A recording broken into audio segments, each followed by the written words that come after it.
Greetings, my friends, and welcome back to the databits channel. You're looking at a miniature Wurlitzer jukebox that was made by a company called Leadworks. It plays small, endless loop tapes with 50s rock and roll songs on them. You can see more about this on my channel. This video is not about this jukebox. I'm just using it as a subject for a camera that takes us back to the 1980s. This is a tube-based pickup camera. It is the Canon VC30A. It attached to a small VCR, which you would carry around your shoulder. Now, the reason I wanted to show you this image is this is what it would look like if we were to make a YouTube video using 80s technology.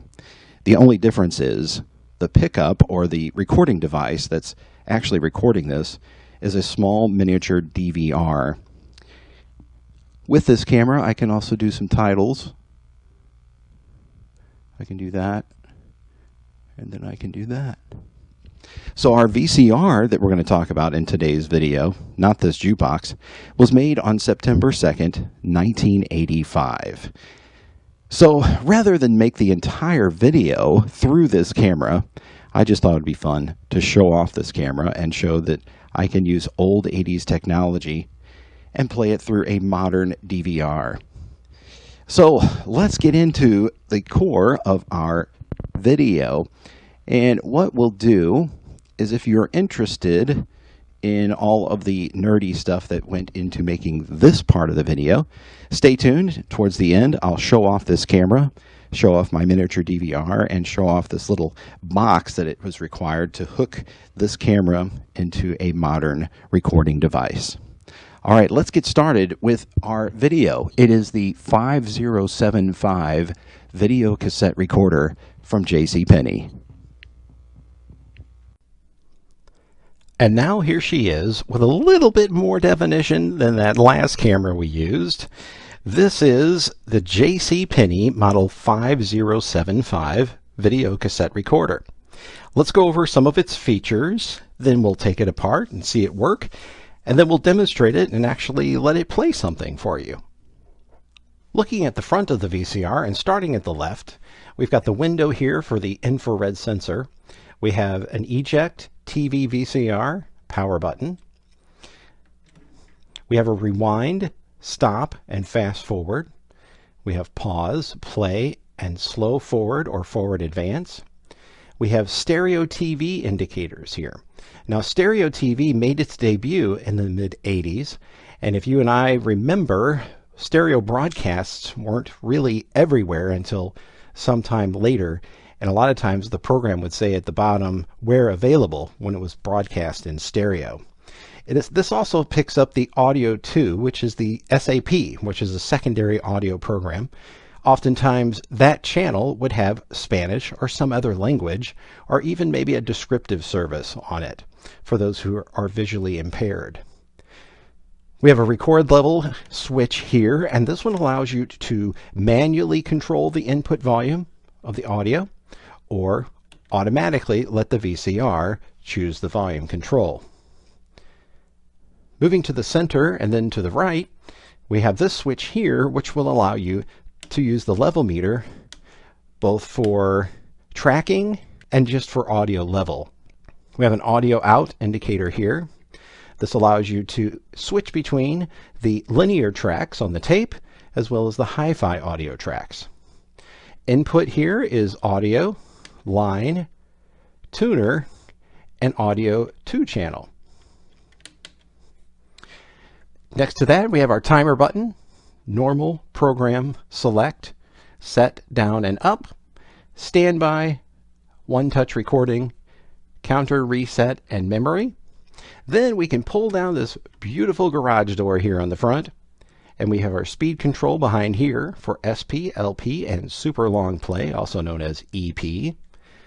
Display, mix, main, or audio 2. So once your tape has been made, you can switch between the main audio track and the secondary audio track. Over here we have our tracking control, our headphone level, a headphone jack, and these 3.5mm left and right input mic jacks. And then of course you have your display here. On the top of the VCR, looking at the right, we have another door that we can open up. We have a picture control here, which allows you to adjust the picture quality of your VCR tapes from either soft or sharp or somewhere in between. Now, if you had a regular aerial over-the-air TV antenna, you would put this TV tuner switch onto TV. If you had cable TV or many different types of cable TV coming into your house, you could switch that switch there and utilize those systems.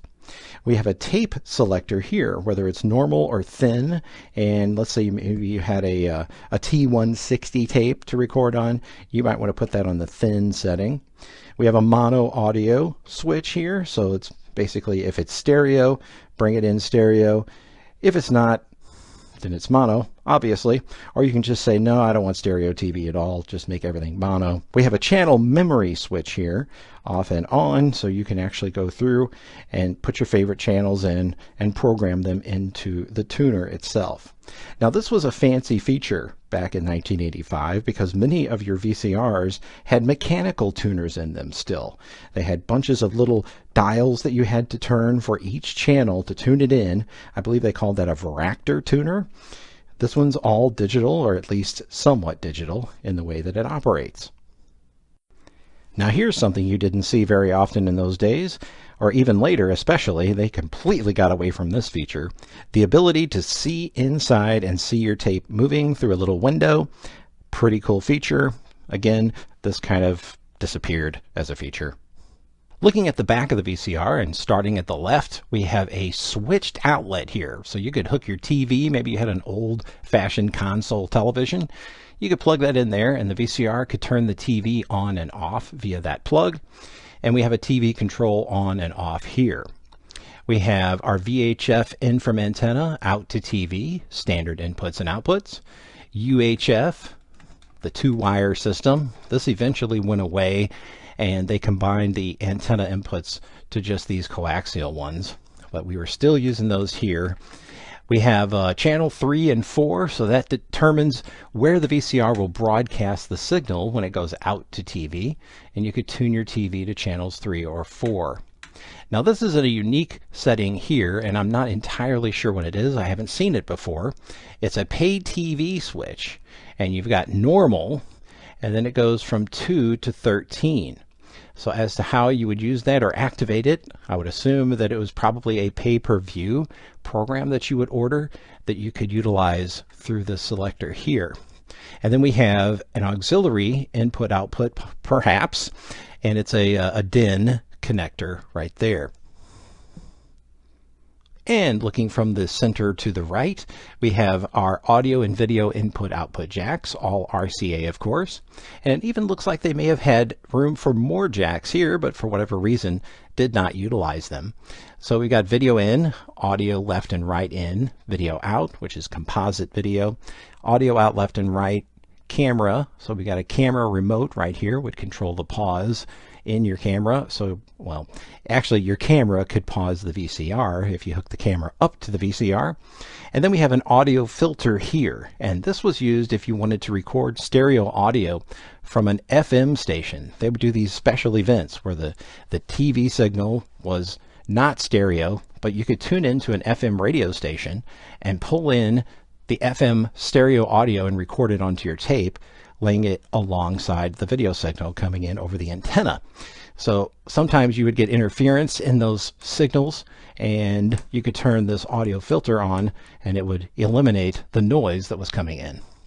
Here is the full model number on this VCR, 686-5075, and again it was manufactured in 9/2 of 1985. You may be interested to know that in the mid-80s, your home recording formats that were available to you were either recording on cassettes, recording on reel-to-reel, or recording on 8 tracks. That was pretty much your home audio recording formats. Hi-Fi audio, when it came along, allowed you to turn your VCR into a tape deck that can record really high-quality stereo sound. Now, even though it's not a digital recording, it was an AFM recording. It's audio frequency modulation. So basically an FM signal on the tape. So you're getting FM quality audio on a VCR, and that was a pretty cool thing. And some aficionados of hi-fi and stereo would buy a VCR like this and record some of their LPs or record other high quality audio sources onto their VCR. I mean, even if you had a CD player, you can borrow your friend's CD and make a brilliant copy of that music onto a VHS hi-fi audio tape. Another crazy feature that was making its debut in the 1980s was on-screen display. In this case, you could set your programming to record your favorite soap opera each and every day if you wanted to, and you could move it down and put it in different time slots on your VCR. So again, a lot of people bought VCRs because they wanted to time shift. They wanted to record their favorite program when they weren't home and be able to watch it later, kind of like what we do today with DVRs, if you happen to still have one of those. And now, the ultimate test. Will it play? I've got my copyright-free 3M Innovation Power to Shine tape. Going to insert it here. Let's see if we can rewind. Oh, looks like it's already rewound. Let's see if we can fast forward.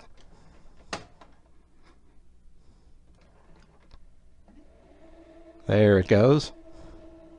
All right. I think we're in pretty good shape here. All right. Let's hit play and see what happens.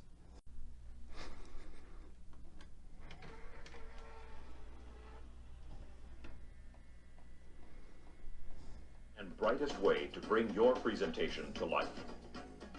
It takes presentation power and image quality. Okay, right now we're listening to hi-fi audio. We can hit this mix button and it'll play both channels at the same time. Even with the lights on and the curtains open, the MP80 back to hi-fi. Uniform brightness from edge to edge and corner to corner of your image. Its 3-element polysilicon display delivers high contrast and millions of richly saturated colors, from true sky blues to deep. This is our sharpness control here. And it features active matrix ultra fuzzy, technology for smooth, high quality. up to sharp.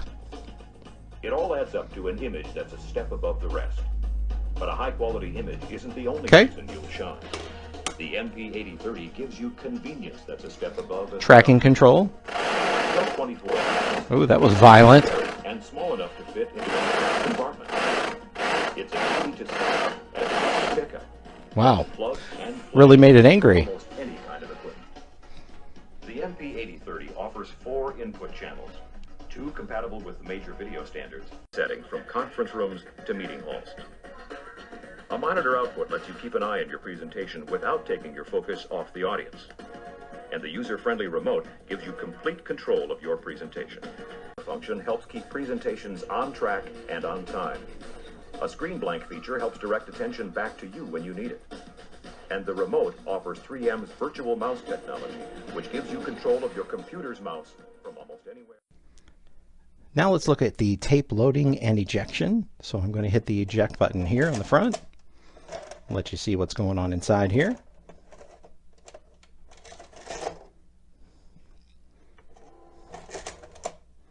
Works pretty well. You will notice that there is a roller right here.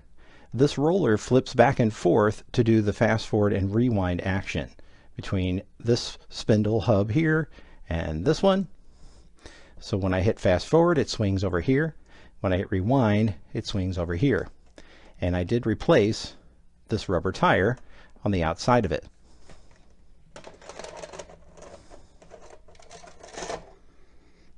Okay, let's go ahead and hit rewind.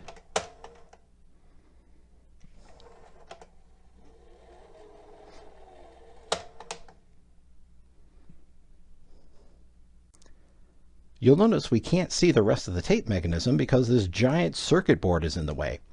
Well, if we remove several screws, 5 of them in fact, we can lift this lever here and flip up on the circuit board, and because it's hinged down on the bottom right, we can just move that out of the way and we're able to see more of the inside of the VCR. Here's what we're missing on the bottom half of that circuit board. And we'll move over here and take a look at this circuit board, and then the actual mechanism of the tape here. And those of you who've worked on vintage VCRs, this definitely looks like an old Panasonic video head. Let's go ahead and hit play on the front, watch the tape load.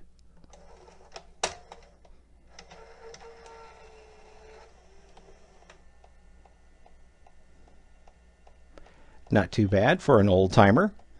Now you might be saying, what would it be like to record hi-fi audio on this system, not just watching a movie, but some of our favorite music? Well, I've got some copyright-free music that I'm going to record onto this brand new TDK Extra High Grade T120 cassette.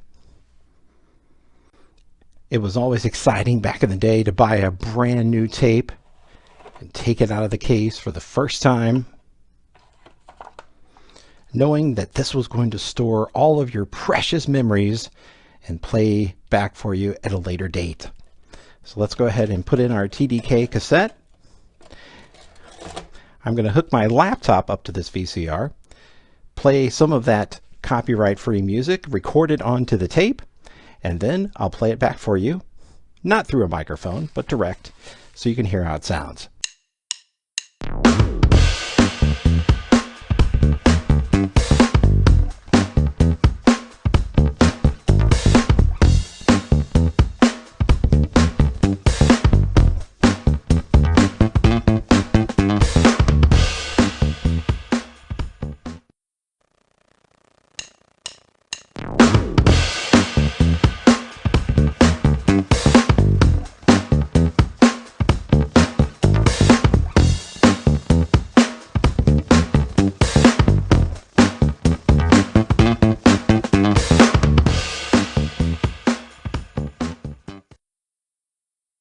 And that will wrap up our video for today about the JCPenney 1985 VCR.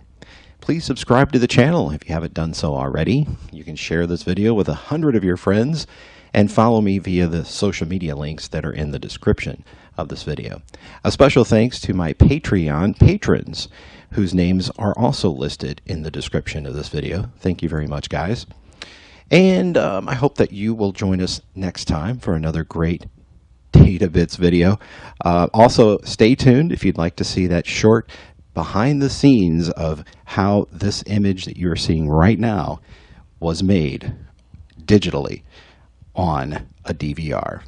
All right, here we are with the nerdy section of this video, showing you how I made that 1980s looking video at the beginning.